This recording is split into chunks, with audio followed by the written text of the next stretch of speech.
Hi, this exam is looking at paper 1 reading, questions 1 to 5. If you want to download this paper for yourself and have a look on the EDUQAS website. It's the paper 1 summer 2022.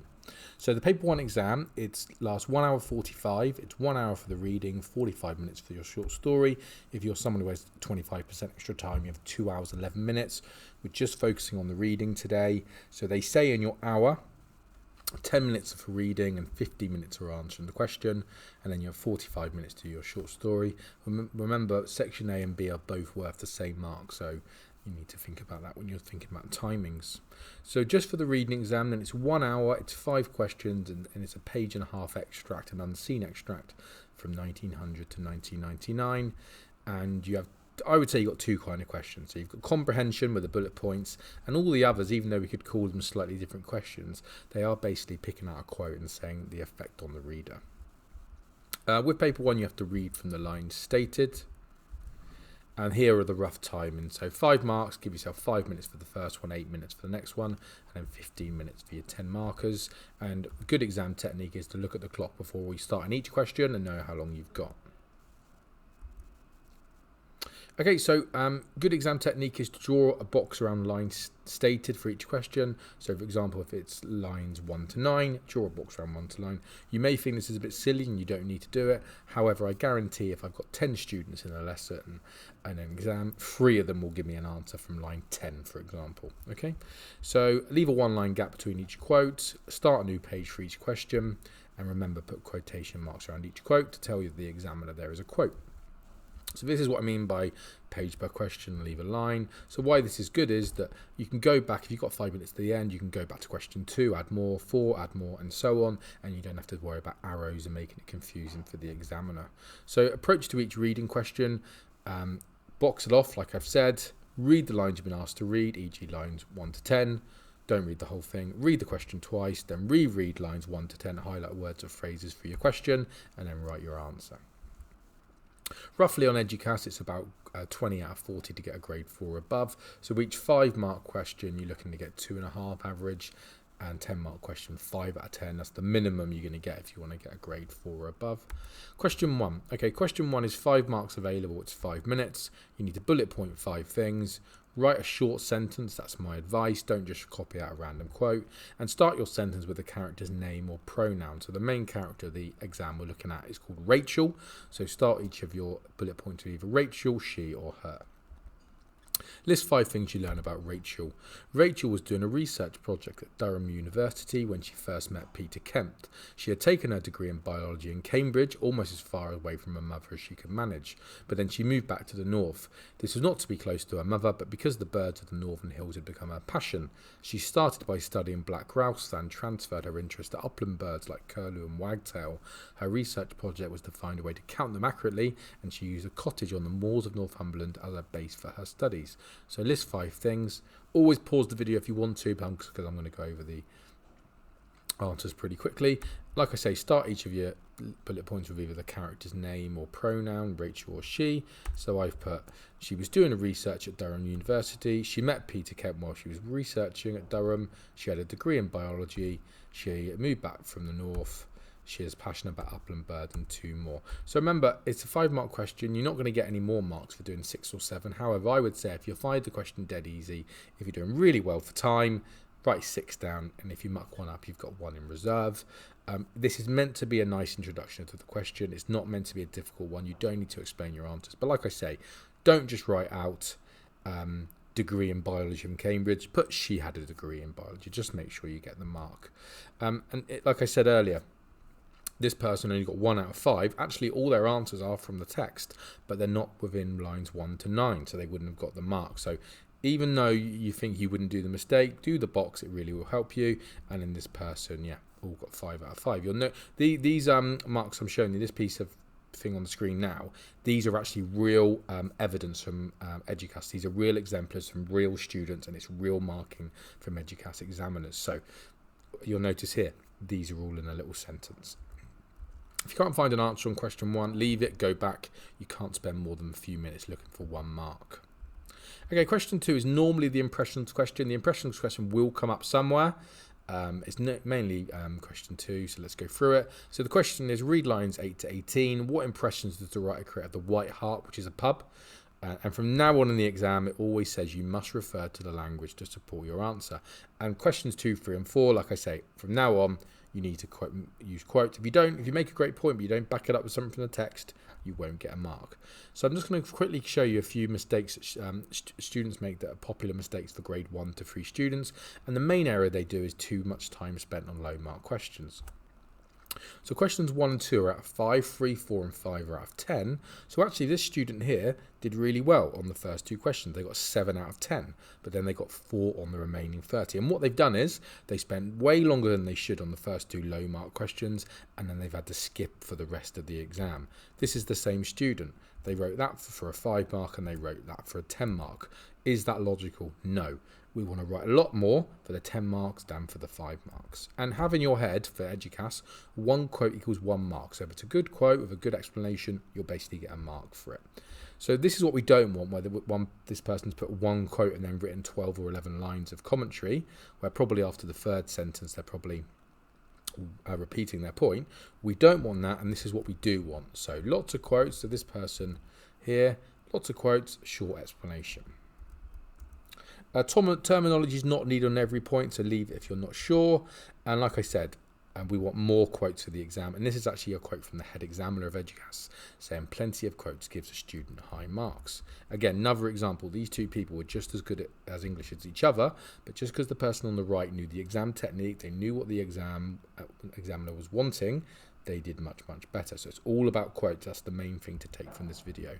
So I would say if it's a 5 mark question, you should be looking to do 3 to 5 quotes. If it's a 10 mark question, 5 to 10 quotes, but actually it's whatever you can do in the time. So it's as many quotes as you can do in, for a 5 mark question. I would say you're looking for 3 to 5 quotes, and it's as many quotes as you can do in 15 minutes for a 10 mark question. Okay, back to this question then. So what does impressions mean? So remember, impressions means the opinion or view you have of a place or person. So you're reading lines 8 to 18 and you're saying, what view do you have of the pub based on the extract? My tip for this is look for the verbs and adjectives that stand out. So if I said he spoke to his mother, that doesn't really tell me much about the character. But if it says he screamed at his mother, we could then zoom in to say the character is angry or ranting at his mother.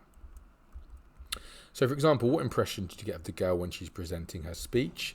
If it says I was shaking like a leaf when I started to give my speech, what emotion would that girl be feeling? We'd probably say that she feels nervous about giving the speech. So a typical answer to this question would be, I get the impression she's very nervous with the quote, he was shaking like a leaf. So I've got 3 parts. I've got my question, I've got my impression, and I've got my evidence to back it up. If I'd have done my 1 and my 2, my green and my blue here, but I wouldn't have backed up with a quote, I wouldn't get an answer. You don't have to say impression every time. After the first one, you can just start your sentence with I think or I feel. My other tip for this question is if the quote is obvious, you don't need to explain. So if it was the same question, what impression do you get of the girl with the speech, and the quote was I was bored during the speech, you can literally just put one impression I have of the girl is she was bored during the speech. You won't be able to do that every time, but if you're doing 5 quotes, you may be able to do 2 quick ones like this and you get 2 marks. So another extract, what impression did you get of Marianne at school? Okay, if we said Marianne had a row, she lost her temper, what emotion would you say? Well, you might say that she was angry. Actually, I'm going to skip through these to get to the White Hart. Okay, so what impression did you have about I created the White Hart? I'll read it through. It was a windy day in April, and Rachel had come into the town of Kimmelston to have lunch with the White Hart at the request of Bob Hewlett, who worked as a conservation officer for English Nature, a government agency. I think you can basically ignore that. The White Hart was a solid stone-built hotel on the main street. Once it had been the only place to eat in the town, but it had grown shabby. On Friday nights, it was a haunt for underage drinkers. Often it became rowdy, with petty skirmishes and visits by the police. During the rest of the week, there was an air of genteel decay. The elderly waitresses in their black and white uniforms had people to serve, even on market day when the town had few people to serve, even on market day when the town was busy. The food was proudly traditional in that the vegetables were overcooked and thick brown gravy was served with everything. When Rachel explained that she was a vegetarian, there was something of a crisis. Eventually, a leathery cheese omelette appeared. So, pause the video and go through what impression do you have. So in the bottom here, I've actually made up a quote. So this doesn't appear, but just for structure, I've put, if the quote was, everyone had to wear a suit and tie in the pub. I've put it's very formal. So go through it and see if you can pick out a few things, and we'll talk about it. Here are the ones I've done, so maybe have a look at those. Okay, so remember, track through the texts. So what I mean by that is go through the quotes in order that you've highlighted and briefly talk about each one. Remember, lots of quotes, we don't need you explaining for paragraphs and paragraphs. Pick out a quote and say what impression you get. So I put, the writer creates the impression that the White Hart is an old building with solid stone built hotel. I put, it used to be very popular as it had been the only place to eat in town. I put, however, it is now run down and scruffy as it's described as shabby and has an air of genteel decay, which means it's slowly rotting. It is now a place where trouble can occur as underage drinkers go there and it often becomes rowdy. It also has skirmishes, which means fight occur, which brings visit from the police. I think it seems very old-fashioned as asking for a vegetarian meal became a crisis. And finally, I get the impression the food isn't very nice as the vegetables are overcooked and other food is thick and leathery. So, my green, I'm linking back to the question all the time. Remember, I don't have to say the impression all the time. I can put I think, I feel. The red is just, well, I've put finally, a little bit of like structure with your answers is good. My blue is my impression, and then my yellow is my quote to back up the opinion I have. So that would get 5 out of 5. So looking particularly where I've put the thumb emoji, where actually I've almost got 4 or 5 quotes in one little bit. So all of them, that is what you should be looking to do, where you're commenting a little bit on the impression you get. Here are some other ones, some past examples from real students. So this one got 1 out of 5. So you'll notice there's not a lot of quotes. And actually the first paragraph, they've not really explained it really well. Well, this person got 4 out of marks, and they've done what I've asked you to do. They've tracked through the text. They haven't given me a lot of explanation, but they've done their quotes, and this time's done more. I'm not going to comment on these too much. You can read these, but that one is a 5 out of 5 answer if you want to read. But the thing to get over with this is that those are the scores, and often it will correlate with the number of quotes. So the amount of quotes you do really help you. And if you read these past examples through, there's not a lot of explanation, particularly on the simple quotes. Okay, question 3 and 4 are how questions. So this one is, what sort of man is Bob Hewlett? How does the writer show what sort of man he is? Again, you're referring to the text.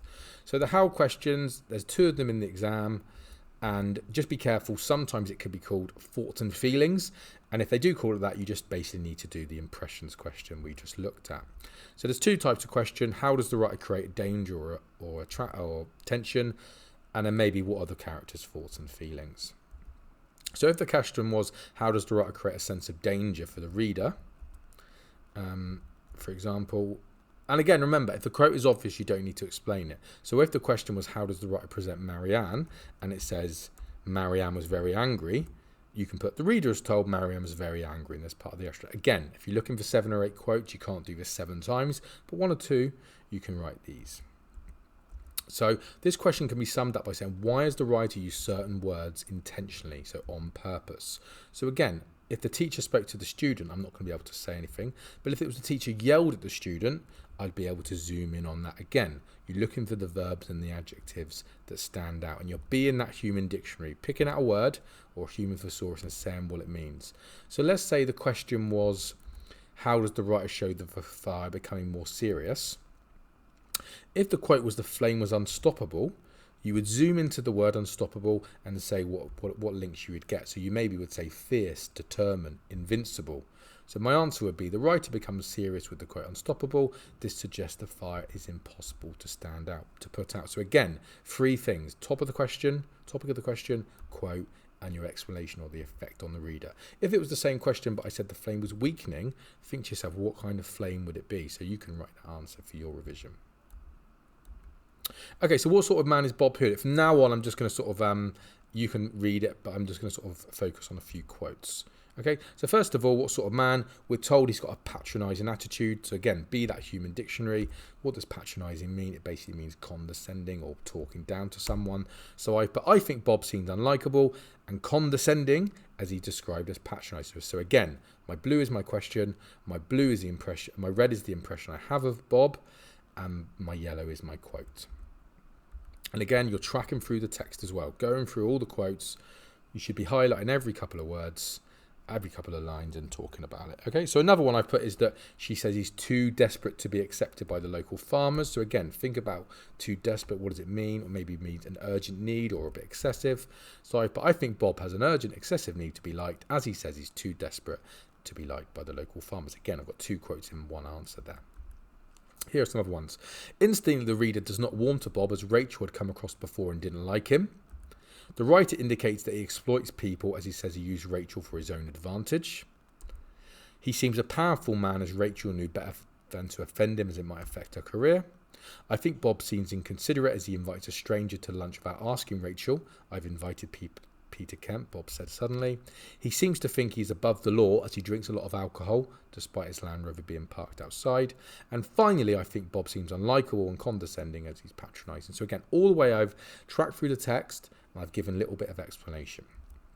So again, I'm not going to comment on these, but have a read through. So this one would have got 3 out of 10, but again, the examiner has literally said limited in range, which basically means not enough quotes. So only 4 quotes, got 3 out of 10.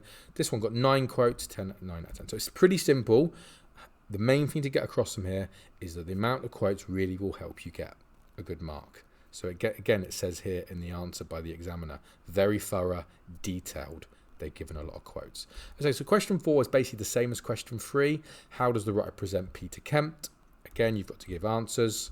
So again, I'm not going to go through it. You need to pause it if you want to. So one thing I want to point out is that in the first few lines, we say he's got a lovely smile and he smiled charmingly.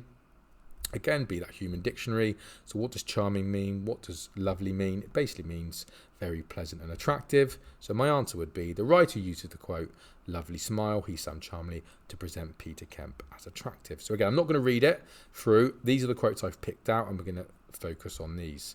So he shook hands with Bob. I've put this presents Peter Kemp as polite and formal. Rachel knew she was being worked on. So I put the writer used the quote, Rachel knew she was being worked on, to present Peter as manipulative. Again, track through the text, go through your quotes in order and briefly talk about each one. The more quotes, the better. So I put, firstly, we introduced to Peter Kemp with the verb hovering, which portrayed him as slightly hesitant and unsure. However, in the rest of the extract, he comes off as extremely certain and self-assured. Rachel says she could sense his confidence straight away. The writer uses the quote, lovely smile, he smiled charmingly, to present Peter as attractive. Rachel also says she found it impossible to resist him. The writer uses the quote, shook hands with Bob, to present him as polite as informal. The writer uses the quote, Rachel knew she was being worked on, to present him as manipulative. However, he is shown as a show-off and trying too hard, as Rachel's mother was hostile towards him, which makes it clear she doesn't like him one bit. She also says he is too showy and Rachel should never trust Peter. Finally, we see Peter Kemp as romantic, as he would bring her flowers and champagne unnoticed. So again, my blue is my link to my question. My yellow is my quote from the text, which I need, and my green is explaining what that quote tells me about Peter Kemp. The red also helps me structure my answer a little bit, showing different sides of the argument. I would say the one where it says, however, where I've got 3 quotes in one answer, that is what you should be trying to do. Track through the text and give me loads of quotes. Again, here are past examples if you want to read. This one got 2 out of 10. Limited range means not a lot of quotes. Got 1 quote. This one got 7 out of 10. It got 9 quotes. Really good answer. And this one, 14 quotes, 10 marks. So again, all to do with the quotes, all to do with you picking out the quotes to answer the question. Okay, the final question, question 5 in this exam, it's called the evaluation question. It's always the last one, always will be question 5, and it's the one where you sort of have to decide whether you can agree. Really important though, so I'll read, it says, to answer this question, you must read 62 and 80 and consider the passage as a whole. The writer presents Rachel as intelligent, and yet she behaves very foolishly in a relationship with Peter Kemp. Do you agree? So really importantly, it does say read line 62 to 80, but remember, it says your answer should be on the passage as a whole. So if you only gave lines, if you only gave answers from 62 to 80, you would be marked down. It's telling you to read 62 to 80 because that's basically the last part of the exam you haven't read. But your answer needs to be on the extract as a whole. And to what extent do you agree? So you don't have to really agree. You can decide how much you agree. Okay, so agree with the question in your first sentence. I put a little star there because probably the last 5 or 6, 10 years, you can always, they tend to pick stuff that you can really agree. But in the last year or so, they've changed this question a little bit. So don't be surprised if it's something that you might be disagree with. Look for 4 or 5 quotes that prove the question, that maybe Rachel was intelligent but foolish in a relationship. But maybe you could pick one quote where you say a different opinion. So, for example, you could say Rachel acts cleverly with Peter Kemp, if you can find the quote. If you're someone who wants to push your grades up, I would say a thing that would impress the examiner would maybe comment on a change in Rachel's character from beginning to the end of the extract. So this question 5 is just the same as the how questions we've been looking at, though. Just rephrase the question. So instead of saying, do you agree, you could just change it into, how does the writer portray Rachel as intelligent while also behaving foolishly with Peter Kemp? So it's exactly the same question. Okay. However, you do need to do that thing in your intro where you agree, or you somewhat agree, or you don't agree. You decide, but you do need a little introduction sentence. This is the only probably sentence in questions 2, 3, 4, and 5 where you don't need to back it up. Obviously, you're going to use quotes later in the question, but in this little intro sentence, you don't need to. Again, though, track through the whole extract, find quotes, and the more quotes, the better. So the one I've picked out is, remember as well, you can repeat quotes. So you can repeat quotes that you've used earlier in the exam. So I've picked out that she did a research project at Durham Uni and she'd taken her degree in biology. So I've put, firstly, we introduced to Rachel as an intelligent character, as we were told straight away that Rachel was doing a research project at Durham University and she'd taken her degree in biology in Cambridge. We're also told she has an impressive reputation. So zoom into the word impressive. What does it mean? So I put Rachel is described as impressive, which shows she's a great amount of skill in her job. It also shows she's respected in her field. Later on in the extract, it says that Peter Kemp basically said he was coming to see her to do with the job. However, Rachel knew it was to come and see her. So I've put, we also see her being astute, as she knew Peter coming to the college was just an excuse because he wanted to see her. So I've started structuring my answer with maybe things that shows she's intelligent, and then maybe I'm going to now start with the foolish stuff. So it said that her crush was Peter Kemp, was described as adolescent. So what does adolescent mean? Basically means like being a little kid. So I put, however, we see her behaving foolishly as she seems to ignore all Peter's negative characteristics because her attraction had the intensity of an adolescent crush. This means she's almost acting as a child would do when in love. And a few quotes I'm going to shove together is that Rachel knew she was being worked on. She had found it impossible to resist him. He wanted something from her. So we see her behaving foolishly as she knew she was being worked on, but found Peter Kemp impossible to resist. She also carries on getting involved with Peter, even though she knew he wanted something from her. But finally, we see her behaving foolishly through her mother's view of Peter. She is hostile, meaning she is unfriendly towards him. She thinks she is a show-off and she calls him showy, and that Rachel should never trust Peter. This is a signal to the reader that we should feel the same too. So what I'm saying is, because like an objective person in the story really dislikes Peter, it's almost like that's how the reader would feel. We're objective, we don't know him, but we probably agree with Rachel's mum. So here they all are again. Okay, again, some past examples. This one got 3 out of 10. But again, 4 quotes is not enough. This person did 7 quotes. And this person did 10 quotes. Okay, so again, just on this thing here, you don't need to read. I don't need to read this through. But I'm just giving you example structures for each answer. These are actually all fake answers. But if you wanted to screenshot this bit, this is basically how you structure each answer. Okay, hope that's been some of use to you. And good luck in the exam.